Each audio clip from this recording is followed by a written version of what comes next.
L'orgueil est une manifestation de l'impiété. L'esprit de fierté. La fierté est un destructeur. Dans Proverbes chapitre 16, verset 18, la Bible dit: l'arrogance précède la ruine et l'orgueil précède la chute. Cela signifie que les conséquences d'une vie de fierté peuvent être prévisibles. Si l'on se base sur les Écritures, Osias pourrait être considéré comme l'un des rois les plus talentueux d'Israël. Peut-être à part David, Osias était l'un de ces rois qui était étrangement talentueux. La Bible dit que Osias avait 16 ans lorsqu'il devint roi. Cependant, il avait un degré de sagesse qui était incompris. Il inventa des machines. Osias était un général de guerre.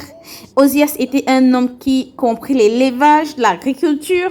Il était presque l'homme qui était tout en un et un en tout. Un homme étrange selon les descriptions. Et la Bible dit dans le livre de 2 Chroniques, chapitre 26, verset 15. Il est écrit, il fit faire à Jérusalem des machines inventées par un ingénieur et destinées à être placées sur les tours et sur les angles pour lancer des flèches et de grosses pierres. Sa renommée s'étendit au loin car il fut merveilleusement soutenu jusqu'à ce qu'il devint puissant. Mais le verset suivant parle d'une tragédie. Mais lorsqu'il fut puissant, son cœur s'éleva pour le perdre. L'orgueil précède la destruction. Un esprit élevé conduit à la chute. Son cœur était élevé pour sa destruction. Et à partir de ce moment, les dons d'Osaïa se sont éteints pour toujours parce qu'il a eu un cœur orgueilleux. Si vous faites une analyse assez approfondie de cette écriture, vous réaliserez que la Bible dit que c'est son cœur qui a été élevé.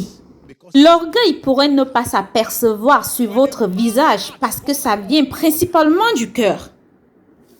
Lorsque le cœur d'un homme s'élève, la main de Dieu le rabaisse. Le cœur d'Osaïa s'est élevé et la main de Dieu l'a rabaissé. N'oubliez pas, la Bible nous dit, l'élévation ne vient ni de l'Est ni de l'Ouest. Elle dit, mais Dieu élève un et rabaisse un autre. La main de Dieu qui élève peut aussi rabaisser. Nous devons être très prudents parce que l'orgueil est un destructeur. Ma prière d'aujourd'hui est que tout ce qui a emporté notre cœur à l'orgueil, aujourd'hui je vois la liberté restaurée au nom de Jésus-Christ. Que celui qui croit dise Amen. La Bible dit dans le livre de Jacques chapitre 4 au verset 6 que il accorde au contraire une grâce plus excellente. C'est pourquoi l'Écriture dit Dieu résiste aux orgueilleux mais il fait grâce aux humbles. Dieu est lui-même une résistance à l'esprit d'orgueil. C'est pourquoi nous devons combattre contre toute lueur d'orgueil pour nous assurer de marcher en liberté à tout moment. Combat toute lueur d'orgueil. Il a résisté les orgueilleux. Si l'homme te résiste, Dieu peut t'aider. Mais si Dieu vous résiste, personne ne peut vous aider. Personne ne peut vous aider. Élever un homme que Dieu rabaisse, c'est un effort à la futilité. Lorsque la main de Dieu rabaisse un homme, il n'y a personne qui puisse le relever. La Bible dit concernant Osias qu'il mourut dans une maison abandonnée. L'homme qui était à la tête de sa nation et à la tête de sa génération est mort dans une dépendance. Pourquoi? À cause de la fierté. Quand la fierté élève le cœur d'un homme, Dieu rabaisse au fur et à mesure cet homme. Ma prière d'aujourd'hui est que Dieu accorde à chacun la grâce requise pour maintenir une vie d'humilité. Que quelqu'un qui croit dise Amen. Et l'une des grandes choses qui puisse aider vous et moi à maintenir et garder notre humilité, c'est de reconnaître qu'il n'y a rien dans notre vie qui ne soit pas de grâce. Il n'y a rien dans nos vies qui ne soit de grâce. 1 Corinthiens 4, verset 7, la Bible nous fait comprendre quelque chose à ce niveau. Elle dit, car qui est-ce qui te distingue? Qu'as-tu que tu n'aies reçu? Et si tu l'as reçu, pourquoi te glorifies-tu? Comme si tu ne l'avais pas reçu. What do you have that you did not receive? What makes you to be different from another? Qu'as-tu que tu n'aies reçu? Qu'est-ce qui te rend différent des autres? Il y a des gens qui se félicitent dans les réalisations, dans les capacités, dans les dons, les talents. Mais je vous assure que si vous faites une observation attentive, vous allez comprendre que vous n'êtes qu'un produit de sa grâce. Vous n'êtes qu'un produit de sa grâce. Comme notre Père nous l'a fait comprendre pendant le premier service, que le jour où tu étais né, il y en avait beaucoup d'autres qui étaient nés dans le même hôpital, mais qui n'ont pas survécu. Quelle force as-tu alors pour te battre pour toi-même? Il y en a plusieurs qui ont grandi où tu as grandi, dans le même environnement, et cependant, leurs vies sont devenues une dévastation. Attention, qu'est-ce qui te rend différent des autres? Et quelqu'un dira, oh, j'ai les grands diplômes. Il y a des gens qui ont commencé l'école avec toi et qui n'ont même pas pu finir. J'ai vu un cas pathétique il n'y a pas longtemps. Quelqu'un qui avait un doctorat. Il a enseigné dans 3 des universités les plus prestigieuses du monde, incluant MIT, Cambridge et une autre très haut placée. Et cependant, s'est retrouvé chroniquement sans emploi. Quelqu'un sera étonné. Comment est-ce que quelqu'un avec des diplômes aussi attractifs se retrouve dans une telle situation? Et là, tu te souviendrais que ce n'est pas par la puissance, ce n'est pas par la pensée, mais par la grâce. J'ai réalisé que les choses dont plusieurs s'en plaignent sont le produit de l'ignorance de la grâce de Dieu. Si tu regardes là où tu es en ce moment, quelqu'un prie pour y arriver là. Donc, à tout moment dans la vie, reconnaissez que tout autour de vous est grâce. Vous marchez sur la terre, c'est une grâce. Vous vous réveillez le matin, c'est une grâce. Vous allez au travail, vous allez à votre lieu de travail, ça c'est la grâce. C'est la grâce de Dieu au travail. Ce ne doit jamais être pris pour un acquis. Dans 1 Corinthiens chapitre 15 verset 10, Paul dit, « Par la grâce de Dieu, je suis ce que je suis, et sa grâce envers moi n'a pas été vaine. Loin de là, j'ai travaillé plus que tous, non pas moi toutefois, mais la grâce de Dieu qui est avec moi. » Il est possible de vouloir travailler et ne pas avoir la force d'y arriver. Il a dit c'est la grâce au travail, c'est la grâce au travail. J'ai partagé plusieurs fois comment je suis allée à l'hôpital il y a quelques années pour prier pour un jeune homme.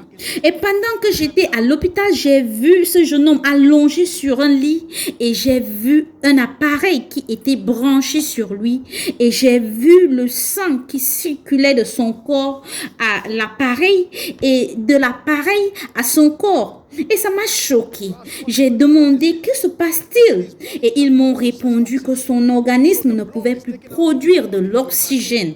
Donc le sang circule de l'organisme vers la machine pour y mettre de l'oxygène et ensuite la machine renvoie le sang dans son organisme. Et sa maman m'a dit que ce traitement coûtait 9000 livres sterling chaque semaine pour mettre de l'oxygène dans son sang. Tu es assis ici aujourd'hui et tu reçois gratuitement l'oxygène dans ton sang. C'est pas par la puissance ni la force, mais par la grâce de Dieu.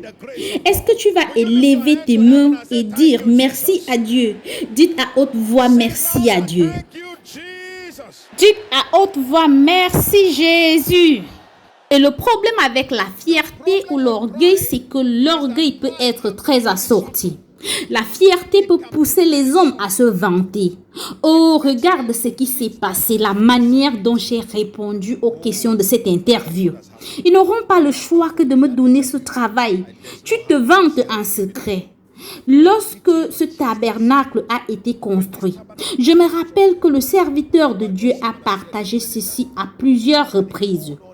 Il a réuni tous les pasteurs et il leur a dit, si quelqu'un se vante en secret que nous avons construit ce tabernacle, Dieu va le punir. Pourquoi? Il a dit parce que nous n'avons pas la capacité de le faire. Ne Il n'y a pas d'accomplissement dans ce royaume. Ce royaume est fait d'hommes et de femmes qui sont motivés par la grâce. Que quelqu'un dise Alléluia. Dites Alléluia. C'est pourquoi à chaque fois que les hommes vous acclameront, allez-y vite vous prosterner devant Dieu pour rendre gloire à Dieu. Écoutez bien ceci, chaque fois que les hommes acceptent de prendre l'adoration des hommes et ne la remettent pas à Dieu, Dieu réagit sur ce point. La Bible dit que les gens ont crié et dit ceci concernant Aaron. Ça, c'est la voix de Dieu et non celle des hommes. Et Hérode est resté silencieux. Il parlait dans son cœur et Dieu dit, « Ai-je vu une réponse venant de toi pour me rendre gloire ?» Pas de réponse. L'ange l'a giflé. La Bible dit à l'instant, il a été frappé et dévoré par les vers de terre. Juste là sur le trône, sa profanation a été exposée au vu de tous. L'orgueil est destructeur. Reconnais la grâce de Dieu dans chaque aspect de ta vie où il y a quelque chose à célébrer. Quelqu'un a passé un examen, oui, tu as appris, tu as fait tout ce que tu pouvais faire, mais c'est la grâce de Dieu qui t'a aidé. Avez-vous vu des gens qui ont très bien écrit, étudié et arrivé à l'examen, ils oublient tout. Tout ce qu'ils ont appris se traduit en confusion. Donc, il est assis là, regardant la question et la question le regardant. Il dit à la question, mais je te connais, et la question disant en retour, je ne te connais pas. Tout est grâce, tout est grâce.